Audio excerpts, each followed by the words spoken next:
Welcome to another It's All About the Little Things, a video series in which we look at the smaller design choices and details that elevate a game from being good to being great.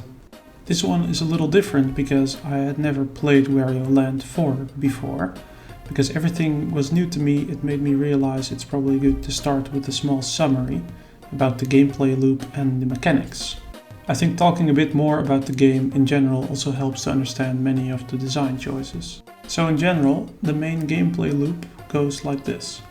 Start a level, find the 4 chests with gem pieces. They are generally a bit hidden behind platform puzzles or secret areas. Find the key. This is needed to have access to the next level. Hit the exit switch. This opens the exit door and starts a timer. And then you have to exit the level before the timer runs out. Furthermore, I think some of the following details will make more sense when understanding the bigger picture behind the game. Wario Land 4 is a puzzle platformer, so by design the levels are less straightforward. And instead of creating many levels like other platformers do, Wario Land only has 16. Of course, they are designed for the player to spend more time in each, either to find all the collectibles or to be replayed altogether. In this setup, the game really goes quality over quantity and tries to push the design in a direction so nothing feels repetitive. Some examples to this is that each level has a unique tile set and design, but each level also has a unique music track. Lastly, because the player spends more time in each level, they get to learn the layout automatically, and players therefore can go fast and feel like a speedrunner. Because of this, the exit time bomb feels especially smart, and I think it's a great addition to the Wario Land series. And now, because I still don't have a better format than just numbering things, we will start at number 1. Number 1 is this little thumbs up animation and Wario driving off into the distance. Number 2 are the black sides on the screen after the intro scene, and when you actually get to take control of Wario. The game hides the extra levels around you, so there seems to be only one option. After you beat the tutorial zone, the rest unlocks. Number 3 are the in-level tutorials.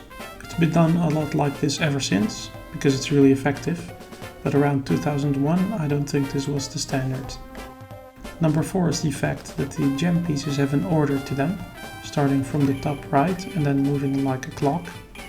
This helps show the player his progress in the level and figure out where or when they maybe missed a piece. Number 5 is the music slowing down when the player is crouching.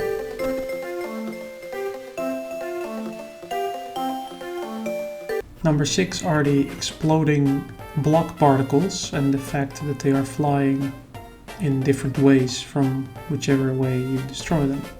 Number 7 is that the tutorial level also teaches you about secrets, like the big arrow telling you to go one way, but it's kind of obvious that maybe there's a bit more.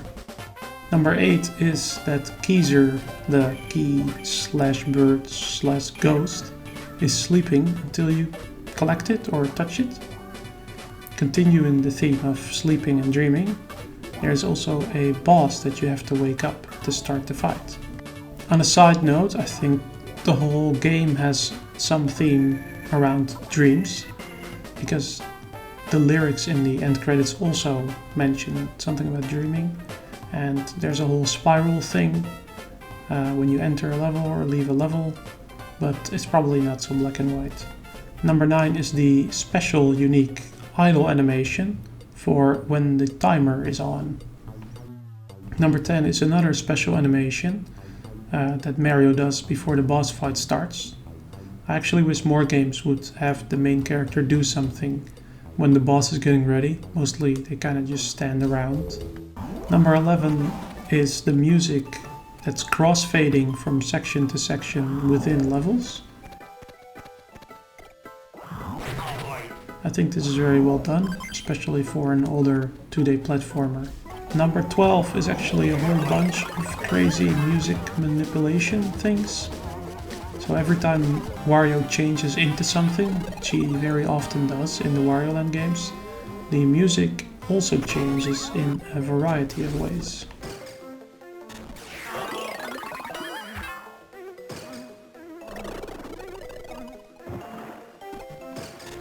Number 13 is also a little bit mind-blowing, because in Wario Land 4, the ground pound doesn't only add screen shake, but it also shakes the music pitch.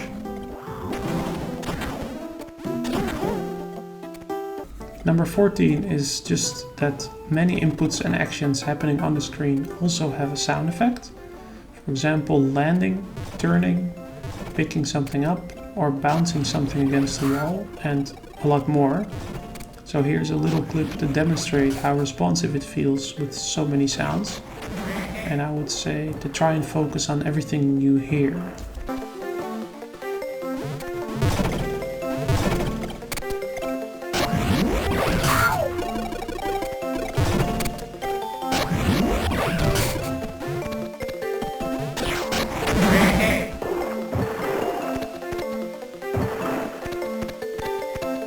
Number 15 is especially small, but I like that Keyzer, the key bird, has an up and down animation.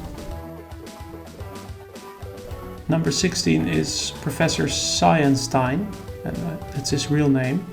He has a scuba gear animation for when he's in the water for too long. And speaking of scuba gear, check out this cool enemy. It's a crocodile, but he's wearing scuba gear. I think that's kind of cool. And speaking of water, check out Wario's special idle water animation. Number 17 is keeping things fresh and have Wario say random things when collecting stuff, but also when taking damage. This can result in very hilarious or creepy kind of moments. Number 18 is that when you pick up a heart, it gets absorbed into Wario's chest, but when you get hit, you can see a heart fly away. Number 19 is maybe not that special, but I just really like Wario's bouncy belly animation when he bumps into something. Number 20 is a shout out to a free smile that you can buy in the shop. It does absolutely nothing, but it's there. Number 21 is the rain splash on the water animation. I think it's pretty rare to see this in a game, and it looks great. Number 22 is this quick fade and the sound effect when you go game over. It's just very satisfying to me. The same goes for the boss ending, the ambience and the sound effects plus the animation. If you look at the animation frame by frame, you can also see how they made it really pop with the overlit frame on the exact sound effect cue.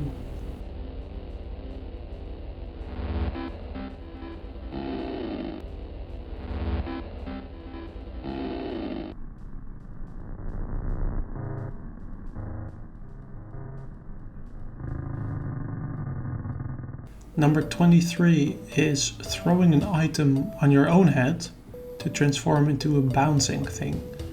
I don't think I've ever seen this being done before. The fact that you have to throw an item onto yourself. Number 24 is the music fading when you idle for a certain amount of time and Wario doing something.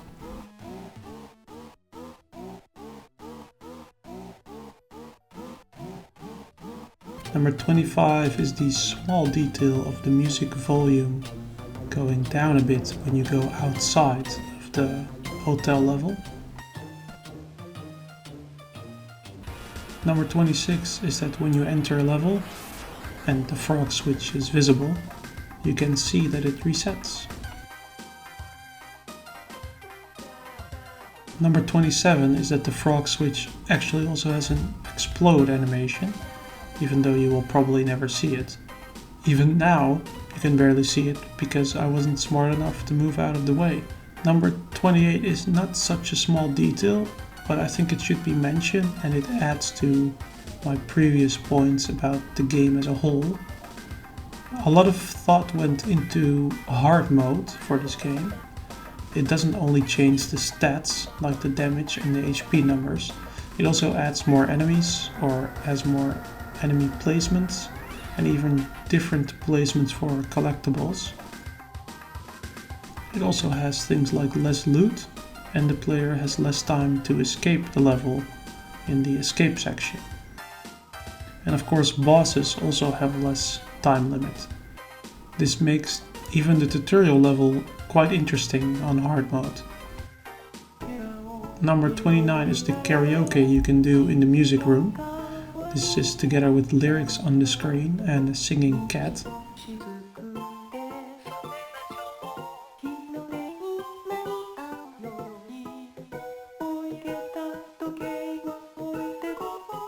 And for number 30 we are going to look at some level design, because Wario Land 4 does something very important. It tries to create a level in which all the individual rooms still make sense, as if it was one big map. It connects doors and pipes pretty logically within its space, and often also tries to show the player how these rooms are connected in smart ways, often by dividing a big room into smaller sections. To show you what I mean, we are going to look at two maps, and we are going off script. So, this is a actual kind of, well, it's not really a map. It's all the screens, or the entire level of Toy Block Tower. Someone already made this for me, which is amazing. So first a big shout out to Parodian, who made this. And what I wanted to highlight in this level is stuff making sense within its physical space. So this part is not actually under this part. This is actually, you can imagine this to be behind this, maybe in front, but probably behind. And what you see is that although this door teleports you to you don't know where, it still kind of makes sense if you look at the exit door. So door B is connected and door C's are connected. Now to also kind of show you this, like it could be behind, you see, or it could be in front of this. Now another cool trick that Wario Land does, or not really a trick, it's just something I think is kind of smart. So it wants to give you a good sense of understanding the building or the level, and it does this by having like connected rooms. So here in this section you enter this door, and then you enter up here, and then you do some stuff, and then you see this pipe. You actually go behind the pipe, and now you're like, okay, your brain is like, I'm on the right side of the pipe now. You do some stuff here, some puzzles and some jumps. Then you come here and you're like, I'm still on the right side of the pipe. Going into this thing, you enter here, still on the right side. So you have a sense of space where you are. Then you go over the pipe, you go on the left side of it. You enter the door, you do some things here. It's a little room, secret room here. And then as soon as you jump on this, on the exit switch, you already know where to go. You go up here, you go back out, and you go into the pipe, especially you've seen this bird before. And now you fall, it doesn't teleport you, it falls you through these screens into a new zone, which is underground. This is immediately different by the new tile sets. You haven't seen this before. Yeah, and I think that's pretty cool. So it's helping you to create a sense of space, understand the level, learn the level. And those are two small tricks I think it does. So here we are in another level. This is Wario Pinball, or the pinball level, I don't know what it's called. Same shout out to Parodian for making this. I love it. Thank you. What we see here is, here on the left, this is one big room, which is very interesting. You kind of start here, or here, and it resembles a pinball machine, but only the top, the visible part. As you can see, you can go all the way up, some elements and some rolly parts and arrows. And the same thing applies here as mentioned before. You can have an A and a B door, like here, but the A door is lower than the B door, so you can imagine this room to be more or less behind this section, and it still makes sense to your brain. And then the same goes for all of them, really. And the other cool thing is that, yeah, if you make your way through this level, go kind of to the front of the pinball machine and to the back and to the front and to the back. At the very end of the level, you exit here and you start going up and you roll yourself like a pinball all the way down. That's not the actual music, but it doesn't matter. And you roll past all the things that you've seen before, making it one big connecting level. And then it kind of starts to make sense to you. All these things you've seen, and you fall into the exit. And that's what I wanted to show you. And we're back on script. I had some more small things to say about Wario Land 4, but I think this is kind of a nice endpoint. I once again learned a lot from analyzing a game's smaller details, and I hope some of you did as well. But even more importantly, I truly found a game that's inspiring in its scope and execution, and I will not soon forget having played this gem. Especially because I'm not going to stop listening to the soundtrack anytime soon. It's quite something. So with that, I say bye bye and peace.